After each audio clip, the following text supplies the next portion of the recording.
Everyone. ഇന്ന് നമുക്ക് ഇലക്ട്രിസിറ്റിയുടെ കുറച്ച് ഫണ്ടമെന്റൽ ആയിട്ടുള്ള കാര്യങ്ങൾ നോക്കാം. ആദ്യത്തേത് കറണ്ട്. ഫ്ലോ ഓഫ് ഫ്രീ ഇലക്ട്രോൺസിനെയാണ് കറണ്ട് എന്ന് പറയുന്നത്. ഇലക്ട്രോൺസ് എന്ന് പറയുന്നത് നെഗറ്റീവ്ലി ചാർജ് പാർട്ടിക്കിൾസ് ആണ്. ഒരു ഇലക്ട്രോണിന്റെ ചാർജ് എന്ന് പറയുന്നത് 1.602 into 10⁻⁻19 കൂളുംബ് ആണ്. നമ്മളൊരു കോപ്പർ സ്ട്രിപ്പ് എടുക്കുകയാണെന്ന് വെച്ചോളൂ. കോപ്പർ സ്ട്രിപ്പിൽ കുറേയധികം ഫ്രീ ഇലക്ട്രോൺസ് ഉണ്ടായിരിക്കും. അതിലോട്ട് നമ്മൾ ഒരു വോൾട്ടേജ് ആഡ് ചെയ്യുവാണെങ്കിൽ ഈ നെഗറ്റീവ് ചാർജ് ആയിട്ടുള്ള ഇലക്ട്രോൺസ് ഉണ്ടല്ലോ പോസിറ്റീവ് ടെർമിനലിലോട്ട് മൂവ് ചെയ്യാൻ സ്റ്റാർട്ട് ചെയ്യും. ഈ ഇലക്ട്രോണിന്റെ ഡയറക്റ്റഡ് ഫ്ലോയിനെയാണ് ഇലക്ട്രിക് കറണ്ട് എന്ന് പറയുന്നത്. ഇലക്ട്രിക് കറണ്ടിന്റെ ആക്ച്വൽ ഡയറക്ഷൻ എന്ന് പറയുന്നത് ബാറ്ററിയുടെ നെഗറ്റീവ് ടെർമിനലിൽ നിന്നും പോസിറ്റീവ് ടെർമിനലിലോട്ടാണ്. ഇനി കറണ്ടിനെ നമുക്ക് റിപ്രസെന്റ് ചെയ്യുന്ന ഫോർമുല Q/T. Q എന്ന് പറയുന്നത് ചാർജ്, T എന്ന് പറയുന്നത് time period. Q is the amount of charge flowing through the conductor in T seconds. കറണ്ടിന്റെ യൂണിറ്റ് ആംപിയർ നമ്മൾ ക്യാപിറ്റൽ A ഉപയോഗിച്ചാണ് റിപ്രസെന്റ് ചെയ്യുന്നത്. 1 ആംപിയർ എന്ന് പറയുന്നത് 1 കൂളൂംബ് പെർ സെക്കൻഡ് ആണ്. എങ്ങനെയാന്ന് വെച്ചാൽ ചാർജിന്റെ യൂണിറ്റ് കൂളൂംബും ടൈമിന്റെ യൂണിറ്റ് സെക്കൻഡുമാണ്. അതുകൊണ്ടാണ് 1 ആംപിയറിനെ നമ്മൾ കൂളൂംബ് പെർ സെക്കൻഡ് എന്ന് റിപ്രസെന്റ് ചെയ്യുന്നത്. അതായത് കറണ്ടിന്റെ യൂണിറ്റ് ആംപിയർ അല്ലെങ്കിൽ കൂളൂംബ് പെർ സെക്കൻഡ്. അടുത്ത നമുക്ക് വോൾട്ടേജിനെ കുറിച്ച് നോക്കാം. ആദ്യം ഇലക്ട്രിക് പൊട്ടൻഷ്യൽ എന്താണെന്ന് നോക്കാം. So the capacity of a charged body to do work, അതിനെയാണ് ഇലക്ട്രിക് പൊട്ടൻഷ്യൽ എന്ന് പറയുന്നത്. വോൾട്ടേജ് എന്ന് പറഞ്ഞാൽ എന്താണ്? രണ്ട് പോയിന്റ്സിന്റെ ഡിഫറൻസ് ഇൻ ചാർജിനെയാണ് വോൾട്ടേജ് എന്ന് പറയുന്നത്. അടുത്ത് ഇലക്ട്രോമോട്ടീവ് ഫോഴ്സ് അല്ലെങ്കിൽ EMF എന്ന് പറഞ്ഞാൽ it is the voltage which is causing an electric current to flow in a circuit. Electric current flow ചെയ്യാൻ കോസ് ആവുന്ന ആ ഒരു വോൾട്ടേജിനെയാണ് EMF അല്ലെങ്കിൽ ഇലക്ട്രോമോട്ടീവ് ഫോഴ്സ് എന്ന് പറയുന്നത്. വോൾട്ടേജിന്റെ യൂണിറ്റ് എന്ന് പറയുന്നത് വോൾട്സ് ആണ്. അതിനെ V എന്ന ലെറ്റർ ഉപയോഗിച്ചാണ് റിപ്രസെന്റ് ചെയ്യുന്നത്. അടുത്തത് റെസിസ്റ്റൻസ്. റെസിസ്റ്റൻസ് എന്ന് പറഞ്ഞാൽ the property of a material which is opposing the flow of current, അതിനെയാണ് റെസിസ്റ്റൻസ് എന്ന് പറയുന്നത്. റെസിസ്റ്റൻസിനെ റിപ്രസെന്റ് ചെയ്യുന്നത് R എന്ന ലെറ്റർ ഉപയോഗിച്ചാണ്. അതിന്റെ യൂണിറ്റ് ഓം. ഇതാണ് ഓമിന്റെ റിപ്രസെന്റേഷൻ. ഇതാണ് റെസിസ്റ്റൻസിന്റെ സർക്യൂട്ട് സിമ്പൽ. ഒരു കണ്ടക്ടറിന്റെ റെസിസ്റ്റൻസ് ഉണ്ടല്ലോ പല ഫാക്ടേഴ്സിനെ ഡിപ്പെൻഡ് ചെയ്തിരിക്കും. Length, area, nature of the conductor, temperature. ഇതാണ് 4 ഫാക്ടേഴ്സ്. ഓരോന്നും എങ്ങനെയാണെന്ന് നോക്കാം. റെസിസ്റ്റൻസ് ഓഫ് എ കണ്ടക്ടർ ലെങ്തിന് ഡയറക്ട്ലി പ്രൊപ്പോർഷണൽ ആണ്. അപ്പോൾ നമുക്ക് R പ്രൊപ്പോർഷണൽ ടു L എന്ന് എടുക്കാം. Inversely proportional to area of cross section ആണ്. അപ്പോൾ നമുക്ക് R പ്രൊപ്പോർഷണൽ ടു 1/A എന്ന് എടുക്കാം. ഈ രണ്ടും കമ്പൈൻ ചെയ്താൽ നമുക്ക് ഈ ഒരു ഇക്വേഷൻ കിട്ടും. R പ്രൊപ്പോർഷണൽ ടു L/A എന്ന് കിട്ടും. ഓക്കെ. ഇനി ഈ പ്രൊപ്പോർഷണാലിറ്റി സൈൻ എലിമിനേറ്റ് ചെയ്യുന്നത് ഒരു കോൺസ്റ്റന്റ് ഉപയോഗിച്ചാണ്. ആ കോൺസ്റ്റന്റിനെ നമ്മൾ റെസിസ്റ്റിവിറ്റി അല്ലെങ്കിൽ specific resistance of the conductor എന്ന് പറയും. അതിനെ റോ എന്നാണ് റിപ്രസെന്റ് ചെയ്യുന്നത്. അതിന്റെ യൂണിറ്റ് എന്ന് പറയുന്നത് ഓം മീറ്റർ ആണ്. ഓക്കെ. അടുത്ത ഫാക്ടർ എന്ന് പറയുന്നത് നേച്ചർ ഓഫ് ദി കണ്ടക്ടർ. അതായത് ഒരു കണ്ടക്ടറിന്റെ റെസിസ്റ്റൻസ് അതിന്റെ മെറ്റീരിയലിനെ ഡിപ്പെൻഡ് ചെയ്തിരിക്കും. അതായത് ഇപ്പൊ സിൽവറിനെ നമ്മൾ എടുക്കുവാണെങ്കിൽ കോപ്പറിനെ കമ്പയർ ചെയ്യുമ്പോൾ സിൽവർ ഒരു ബെറ്റർ കണ്ടക്ടർ ആണ്. അടുത്ത ഫാക്ടർ എന്ന് പറയുന്നത് temperature. Resistance depends upon the temperature of the material. അതായത് മെറ്റൽസ് അലോയ്സ് ഒക്കെ എടുക്കുവാണെങ്കിൽ അതിന്റെ ടെമ്പറേച്ചർ എന്ന് പറയുന്നത് കൂടുന്നതിനനുസരിച്ച് റെസിസ്റ്റൻസും കൂടും. അതേസമയം കാർബൺ, സിലിക്കൺ ഒക്കെ ഉണ്ടല്ലോ ആ മെറ്റീരിയൽസിന്റെ ടെമ്പറേച്ചർ റൈസിനനുസരിച്ച് റെസിസ്റ്റൻസ് ഡിക്രീസ് ചെയ്യുകയാണ് ചെയ്യുന്നത്. അതുകൊണ്ടാണ് റെസിസ്റ്റൻസ് ടെമ്പറേച്ചറിനെ ഡിപ്പെൻഡ് ചെയ്യുമെന്ന് പറയപ്പെടുന്നത്. അടുത്തത് ഓംസ് ലോ. ഇതാണ് ഓംസ് ലോയുടെ സ്റ്റേറ്റ്മെന്റ്. അറ്റ് കോൺസ്റ്റന്റ് ടെമ്പറേച്ചർ, ഇത് ഓർത്ത് വെക്കുക, at constant temperature current through any conductor is directly proportional to potential difference between its ends. Temperature constant ആയിരിക്കുമ്പോഴത്തേക്കും ഒരു കണ്ടക്ടർ വഴി ഫ്ലോ ചെയ്യുന്ന കറണ്ട് എന്ന് പറയുന്നത് അതിന്റെ എൻഡിലുള്ള അല്ലെങ്കിൽ എൻഡ്സിന് അക്രോസ് ആയിട്ടുള്ള പൊട്ടൻഷ്യൽ ഡിഫറൻസിന് ഡയറക്ട്ലി പ്രൊപ്പോർഷണൽ ആയിരിക്കും. Simply speaking voltage is proportional to current I ആണ്. ഇപ്പോ കണ്ടക്ടറിന്റെ രണ്ട് എൻഡിലുള്ള വോൾട്ടേജിനെ നമ്മൾ V എന്നും അതുവഴി പാസ് ചെയ്യുന്ന കറണ്ടിനെ I എന്നും എടുക്കുവാണെങ്കിൽ according to Ohm's law you can write the equation like this: V is proportional to I. Proportionality sign can be eliminated by means of a constant R. ആറിനെ നമ്മൾ കണ്ടക്ടറിന്റെ റെസിസ്റ്റൻസ് എന്ന് പറയും. സോ ഓംസ് ലോ അനുസരിച്ച് you can write the equation like this, V equal to I into R. അടുത്ത് നമുക്ക് electrical പവറും എനർജിയും എന്താണെന്ന് നോക്കാം. റേറ്റ് ഓഫ് ഡൂയിങ് വർക്കിനെയാണ് പവർ എന്ന് പറയുന്നത്. പവർ എന്ന് പറഞ്ഞാൽ product of voltage and current ആണ്. പവറിന്റെ യൂണിറ്റ് വാട്ടും ആണ്. So P can be represented as the product of voltage and current.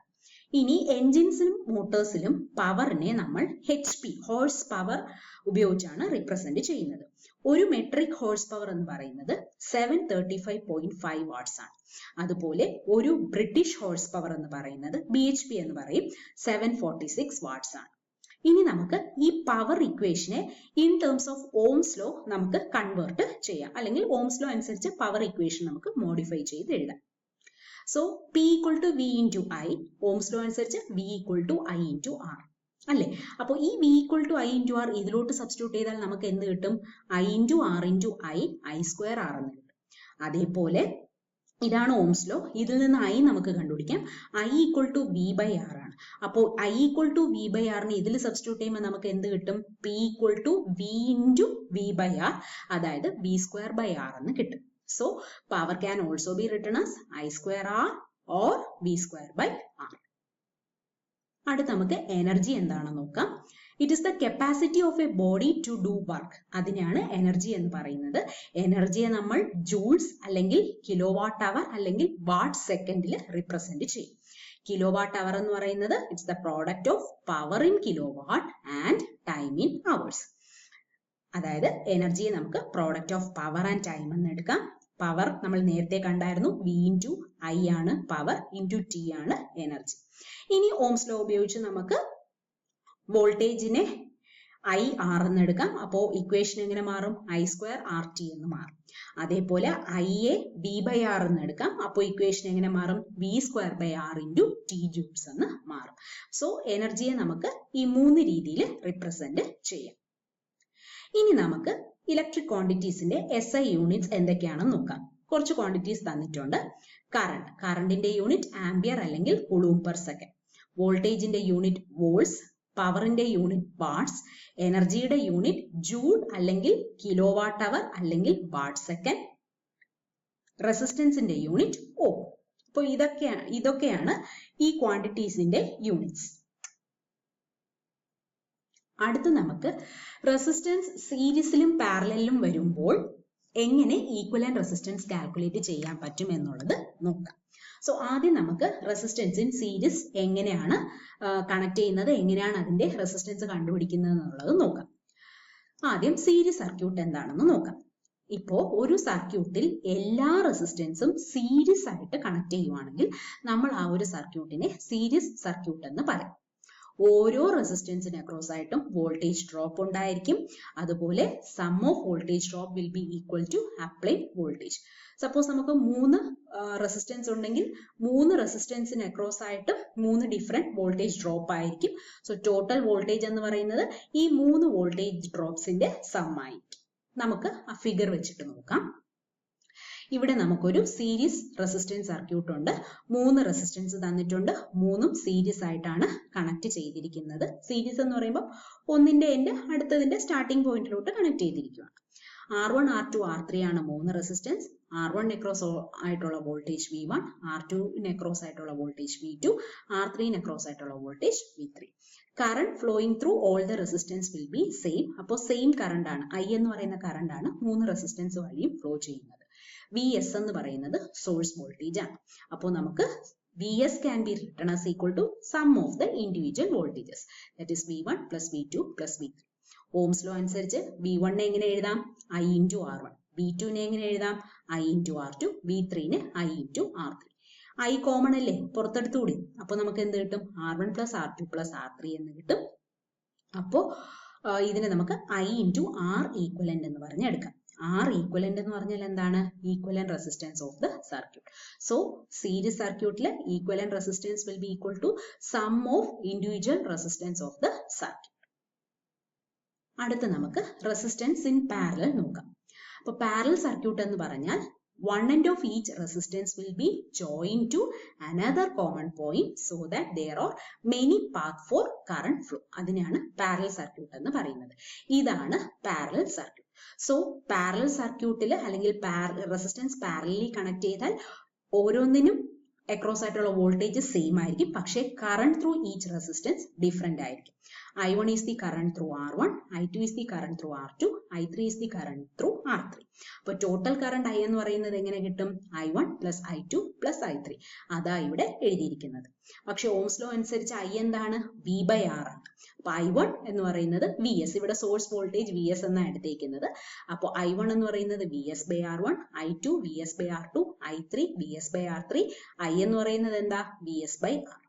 അപ്പോ ഈ മൂന്ന് ടേമിലും VS കോമൺ ആയതുകൊണ്ട് പുറത്തെടുക്കുന്നു. അപ്പോൾ നമുക്ക് 1 by R1 plus 1 by R2 plus 1 by R3 എന്ന് പറഞ്ഞ് കിട്ടും.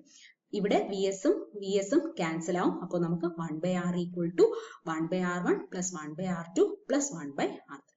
അപ്പോൾ പാരലൽ സർക്യൂട്ടിൽ reciprocal of total resistance will be equal to sum of reciprocal of individual resistances. അടുത്ത് നമുക്ക് കിർച്ചോഫ്സ് കറന്റ് ലോ നോക്കാം. ഇപ്പൊ കിർച്ചോഫ്സ് ലോ രണ്ട് ലോ ഉണ്ട്, കിർച്ചോഫ്സ് കറന്റ് ലോയും Kirchhoff's voltage law. Kirchhoff's current ലോയുടെ സ്റ്റേറ്റ്മെന്റ് എന്താ? At any instant of time algebraic sum of current at a node is 0. So ഒരു നോഡിലുള്ള ഏതെങ്കിലും ഒരു പർട്ടിക്കുലർ ടൈം പീരീഡിൽ total current in the circuit at a particular node, it is equal to 0. അപ്പോൾ നമുക്ക് equation ഇങ്ങനെ എഴുതാം, sigma n equal to 1 to n, I n equal to 0. അപ്പോൾ നമ്മൾ ഇവിടെ ഒരു നോഡ് അല്ലെങ്കിൽ ജംഗ്ഷൻ എടുക്കുകയാണ്. നമുക്ക് ഇവിടെ രണ്ട് കറണ്ട് ഉണ്ട്, I1ഉം I2ഉം. അത് രണ്ടും നോഡിലോട്ടാണ് ഫ്ലോ ചെയ്യുന്നത്. അപ്പോൾ ടോട്ടൽ കറണ്ടിനെ നമുക്ക് എങ്ങനെ എടുക്കാം? I1 plus I2. അല്ലെങ്കിൽ നമുക്ക് വേറൊരു രീതിയിൽ കിർച്ചോഫ്സ് കറന്റ് ലോയിനെ എക്സ്പ്ലെയിൻ ചെയ്യാം. Sum of incoming currents is equal to the sum of outgoing currents.